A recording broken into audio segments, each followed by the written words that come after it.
আমি নীলাঞ্জন। আমার এখন বয়স ৪৫ বছর।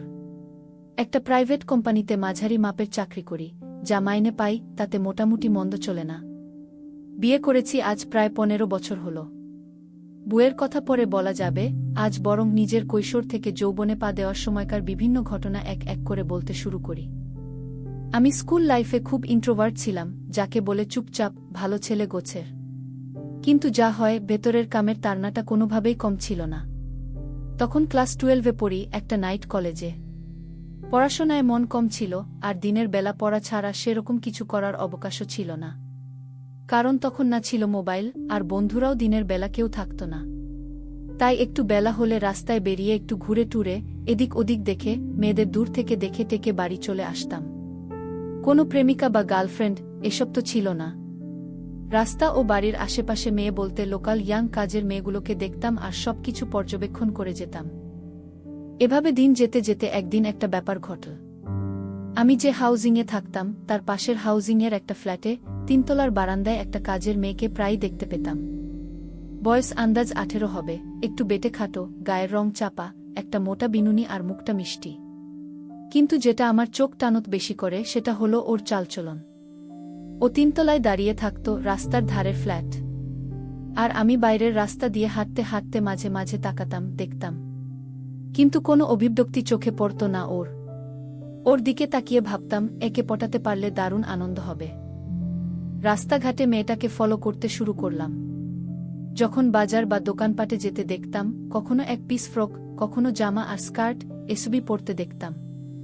অনেকবার পেছন ফিরে তাকিয়েছে, কিন্তু কোনো সিগন্যাল না পাওয়াতে গিয়ে কথা বলতে ভয়ও লাগত।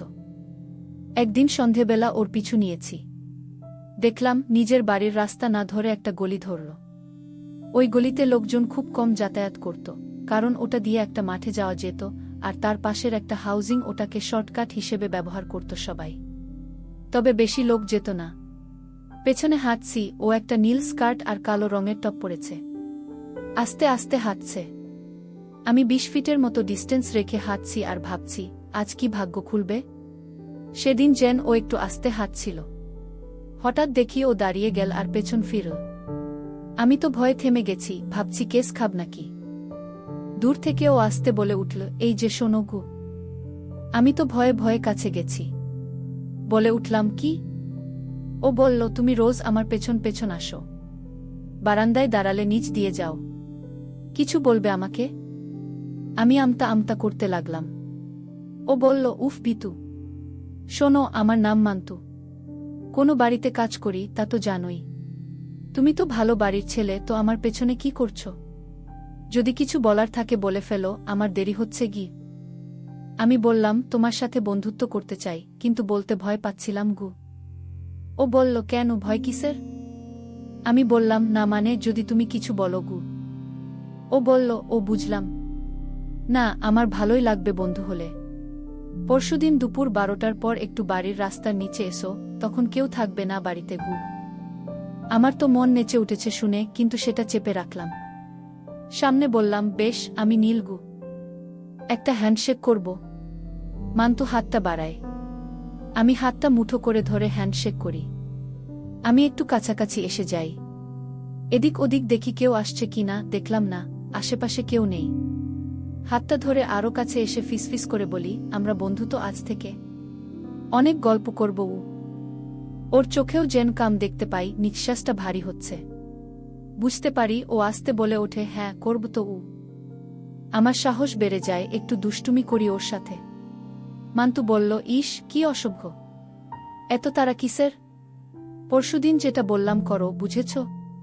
আমার দেরি হচ্ছে এখন, বকা খাব। যাই আমি উ। আমি সম্মতি জানিয়ে আর একটু দুষ্টুমি করলাম।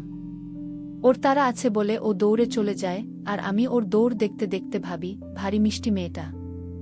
পরের দিনটা কোনোভাবে কেটে যায়। ওর বারান্দার নিচ দিয়ে যাই বারে বারে। যখন আসে, দূর থেকে হাসি দেখতে পাই। আমি কিস দেওয়ার ভাব করি, আর মান্তু এদিক এদিক দেখে সেটা ক্যাচ করতে থাকে। এভাবেই দিনটা কেটে যায়। অন্য কাজের মেয়েগুলোকেও রাস্তাঘাটে দেখতে থাকি, কিন্তু অপেক্ষা থাকে পরের দিনটার জন্য। হোক না কাজের মেয়ে, মানুষ তো। ওর সাথে প্রচুর আনন্দ করব, এসব ভাবতে থাকি। সেদিন ভাবছিলাম যদি বেরোই একবার কথা বলবো, কিন্তু সেদিন আর দেরি হলো না। কিরকমই সন্ধেবেলা মার্কেটে এসে একটা বৌদিকে দেখতে থাকি, মধ্যবিত্ত হবে, কিন্তু হাঁটা চলা কেমন একটা আকর্ষণীয় ভাব আছে। শুধু দূর থেকেই দেখে গেলাম, কাছে যাওয়ার মতো সুযোগ নেই।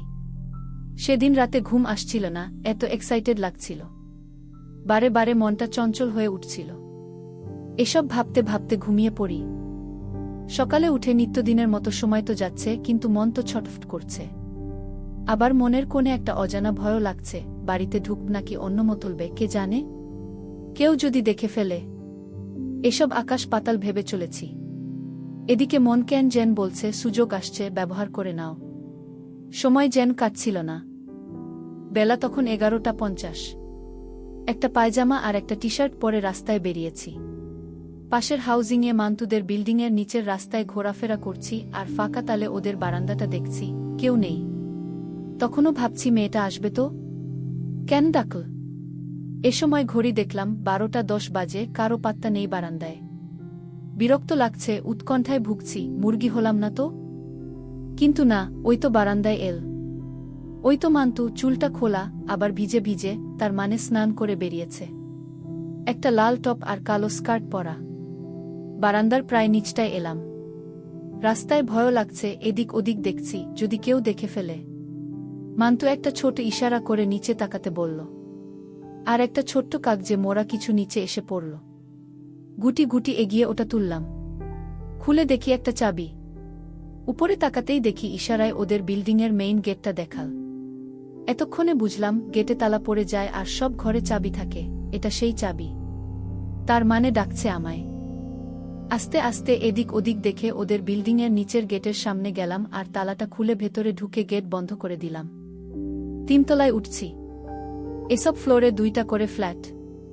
3 তলায় পৌঁছে দেখি একটা দরজা হালকা খোলা। ভয় লাগছে, ঢুক কিনা, কাজটা ঠিক হচ্ছে কিনা, এসব ভেবে চলেছি। হঠাৎ খোলা দরজার ফাঁকে মান্তুর মুখ। ফিসফিস করে বলল, এসো তাড়াতাড়ি। আর কিছু না ভেবে ঢুকে পড়লাম, আর ও দরজাটা বন্ধ করে দিল। হাত ধরে টেনে নিয়ে গেল ভেতরের একটা ঘরে, যেখানে একটা মাঝারি খাট আছে। ওর সাথে কথা বলে জানতে পারলাম এই সময় বাড়িতে কেউ থাকে না। সুযোগ বুঝে ওর সাথে অনেক গল্প করার পর বললাম, শোনো, আজ বেরোই। একদিনে বেশি গল্প ঠিক না, এরপর জামাকাপড় পরে চাবিটা নিয়ে বেরিয়ে যাই। নিচের গেট খুলে তালা মেরে ওর বারান্দা থেকে নামিয়ে দেওয়া দড়ি লাগানো ব্যাগে চাবিটা ভরে দিয়ে হাঁটা দিলাম। মনে মনে ভাবছি, কি দিন গেল একটা। তবে শুধু ওর সাথে গল্প করলে হবে না, ওর 2টা বান্ধবী কেমন সেটাও যাচাই না করলে হবে না। অন্যায় কিসের? কয়েকদিন এভাবেই কেটে গেল। সেদিন মান্তুর সাথে অনেক গল্প হয়েছে, মনে মনে ভাবতে শুরু করলাম, আবার সেই সুযোগের অপেক্ষায় ছিলাম। কিন্তু এর ফাঁকে একটা অন্য ঘটনা ঘটে গেল। দিনটা যতদূর মনে পড়ছে রবিবার। সকাল 10টার সময় একটু মার্কেটে গেছি কিছু বাড়ির জিনিসপত্র কিনতে। পরনে একটা ট্র্যাক প্যান্ট আর একটা টি শার্ট। আমার যা স্বভাব, এদিক ওদিক বৌদি, মেয়ে, কাজের বউ, কাজের মেয়ে, সবাই কেনাকাটা করছে আর আমি তাদের দেখছি। আমাদের মার্কেটের সামনে কিছুটা সাজানো জায়গা আছে, সেখানে 3টা সিমেন্টের বেঞ্চ। মাঝে মাঝে ছেলে ছোকরা আর কখনো কখনো বুড়োদের আড্ডা বসে। দোকানে যাওয়ার আগে ভাবলাম একটু বসে একটা সিগারেট খাই। যে সময়ের কথা বলছি তখন ক্যাপস্টেন বলে একটা সিগারেট পাওয়া যেত। সেটা 1 পিস কিনে মনের সুখে ধোয়া ছাড়ছি আর এদিক ওদিক দেখছি। বেঞ্চে তখন আর কেউ নেই। হঠাৎ চোখ পড়ল একটা মেয়ের দিকে। চেনা মুখ, মান্তুদের হাউজিংয়ে ঢুকতে দেখেছি আগে। বয়স হয়তো 18-19 হবে, গায়ের রং বেশ কালো, চুলটা একটা পনিটেল করা, সালোয়ার কামিজ পরেছে আর একটা ওড়না গলায় পেঁচানো। কামিজের সামনেটা একটু কাটা। দেখতে খুব সুন্দরী নয়, কিন্তু একেবারে কুৎসিত নয়। কালো কাজের মেয়েদের আমার খুব ভালো লাগে। ওর পেছন পেছন হাঁটতে লাগলাম একটু দূরত্ব রেখে।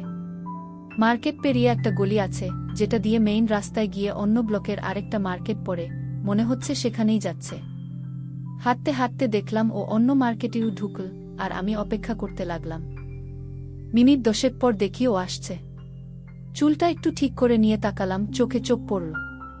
তাকিয়ে আছি চোখের দিকে, ও মুখ টিপে একটা হাসি দিয়ে আমাকে পেরিয়ে আবার হাঁটতে শুরু করল। আমার ভারী আনন্দ হলো, ও কি আমাকে সিগন্যাল দিচ্ছে? আর একটু ফলো করি। ওমা, অবাক কাণ্ড! আগে যে স্পিডে হাঁটছিল এখন দেখি তার থেকেও আস্তে হাঁটছে। আমার একটু নার্ভাস লাগছিল। মাঝে সেই সরু গলিটা পড়ল আবার, যেটা দিয়ে আমাদের মার্কেটের রাস্তা। ব্যবধান তখন 10 ফিটের মতো, দুজনের গলিতে আর কেউ নেই। ভাবছি ডাক কিনা, আবার মনে ভয়ও আছে, যদি ভুলভাল কিছু বলে দেয় বা চেঁচামেচি করে তাহলে তো ঝামেলা হয়ে যাবে। এসব রাস্তাঘাটের ব্যাপারে একটু সাবধান থাকা ভালো। হঠাৎ দেখি ও দাঁড়িয়ে পড়ে পেছন ঘুরল।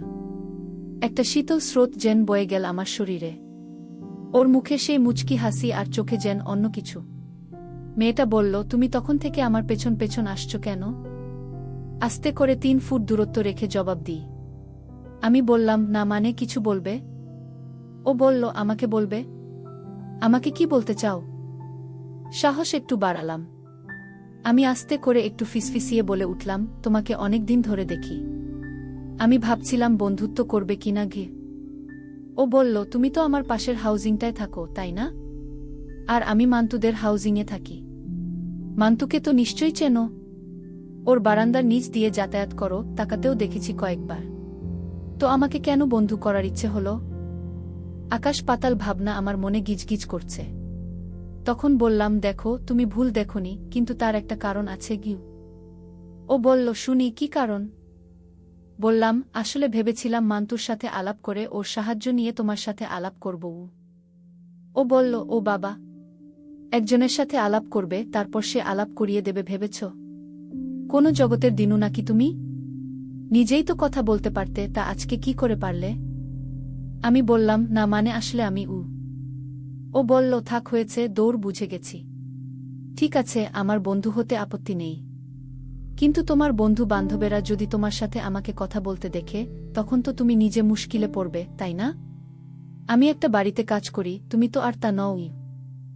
বললাম, আরে আমরা না হয় একটু সাবধান হয়ে যাব, যাতে কেউ না দেখে। সেইভাবে কথা বলবো, কেউ যাতে না জানে। তোমার বন্ধু মান্তুও যাতে না জানতে পারে কি। ও বলল, আচ্ছা ঠিক আছে। আমি রবিবার দিন সকালে কাজ সেরে বিকেলে বাড়ি চলে যাই। এক রাত বাড়িতে থেকে আবার পরের দিন সকালে ফিরে আসি। আর সপ্তাহের বাকি দিন আমি সবসময় বৌদির কাছে থাকি, দিন রাতে। আমি বললাম, আচ্ছা বেশ। এই শোনো, তুমি তো আজ বাড়ি যাবে বিকেলে, দেখা করবে আমার সাথে? ও বলল, কখন, কোথায়? আমাকে সেই বুঝে বেরোতে হবে তো। বললাম, শোনো না, বিকেল 4টে রাগিনী হলে একটা বাংলা বই চলছে, ওটা তো বেলেঘাটার শেষ দিকে। আমরা একসাথে সিনেমা দেখব, তারপর তুমি বাড়ি চলে যাবে, গল্পগুজব হবে। বলো না গো, যাবে? আর তোমার নাম কি বলো? আমার প্রেম মাখানো অস্ত্র ছাড়লাম এবার। আর সিনেমা দেখার প্ল্যানটাও তখন নিখুঁত ছিল। তখন মাল্টিপ্লেক্স আসেনি, সিঙ্গল স্ক্রিন ছিল, সেরকমই একটা হল ছিল রাগিনী। ওর মুখটা যেন একটু লাল হলো, খুশি খুশি ভাব। আর হবেই না কেন, সারা সপ্তাহ তো কাজ করে কেটে যায়, হয়তো একটু টিভি দেখে। একটা ছেলে, তাও আবার মধ্যবিত্ত ঘরের, প্রেম প্রেম ভাব করবে না, বলবে কেন? ও বলল, আচ্ছা ঠিক আছে, কোথায় আসব আর কখন বলে দাও। আমার নাম রত্নাগু। এই রে, এটা তার মানে সেই মান্তুর বান্ধবী রত্না। আমি বললাম, রাগিনীর সামনে এসো ঠিক 3:45 আমি টিকিট কেটে রাখব। আমার নাম নীল। আর শোনো, তুমি স্কার্ট জামা পরো? বলল, হ্যাঁ পরি, আমার পছন্দ। বললাম, ভীষণ গো। আর তোমাকে ভীষণ সুন্দর লাগবে, আমি অপেক্ষায় থাকব। এরপর তাড়াতাড়ি দোকানের জিনিসগুলো কিনে বাড়ি রওনা হলাম। দুপুরের খাওয়া সেরে ঠিক 3টা নাগাদ বেরিয়ে পড়লাম। একটা জিন্স আর একটা টি শার্ট চাপিয়ে, গায়ে পারফিউম মেরে রাস্তায় যেতে যেতে 2টা ছোট 5 স্টার চকলেট কিনলাম, ওকে খুশি রাখতে হবে তো। রাগিনী সিনেমা হলে পৌঁছাতে 3:30 বেজে গেল। বাইরে থেকে 2টা বরবটি চিপসের প্যাকেটও কিনেছি। দোতলার টিকিট কাটলাম। দেখলাম খুব বেশি হলে 10-12টা সিটেই বিক্রি হয়েছে। টিকিট কেটে অপেক্ষা করতে থাকলাম। ভাবলাম ও আসবে তো। তখন তো খরচ পকেটমানি দিয়ে চলত, অযথা বাজে খরচ নয়তো উসুল হবে তো। সিনেমা কি চলছিল, বাবা কেন চাকর না কি, তা দিয়ে তো আমার মাথা ব্যথা নেই, আমার উদ্দেশ্য অন্য কিছু। আরে ওই তো রত্না। একটা কালো রঙের স্কার্ট পরেছে আর উপরে ডিপ ব্রাউন জামা, বোতামগুলো কালো। অন্ধকারে এই কালার তো আরও ভালো। কাছে এল রত্না, চোখে চোখ, মুখে হাসি। বললাম, কি সুন্দর লাগছে তোমায়। ও একটু লজ্জা পেল। ওর হাত ধরে দোতলায় উঠতে লাগলাম। সিট পেলাম দেয়ালের থেকে 2টা বাদ দিয়ে। কিন্তু মজার কথা হলো, ওই রোতে আর কেউ নেই, আর পেছনের রোতেও কেউ নেই। বিজ্ঞাপন হচ্ছে, হলের লাইট বন্ধ হওয়ার অপেক্ষা করতে লাগলাম। অবশেষে লাইট নিভল। সিনেমার মাঝে অনেক গল্প হলো আমাদের। সিনেমা দেখে রত্নার বেশ ভালোই লেগেছিল। সিনেমা শেষ হওয়ার পর একটু ক্লান্ত লাগছিল। একটু পর রত্নাকে একটা গাড়িতে তুলে দিলাম। রত্না চলে গেল, আর আমি আরামে শীষ দিতে দিতে একটা সিগারেট ধরিয়ে বাড়ির পথে হাঁটা দিলাম। মনে মনে ভাবলাম, বাহ, চমৎকার একটা দিন গেল।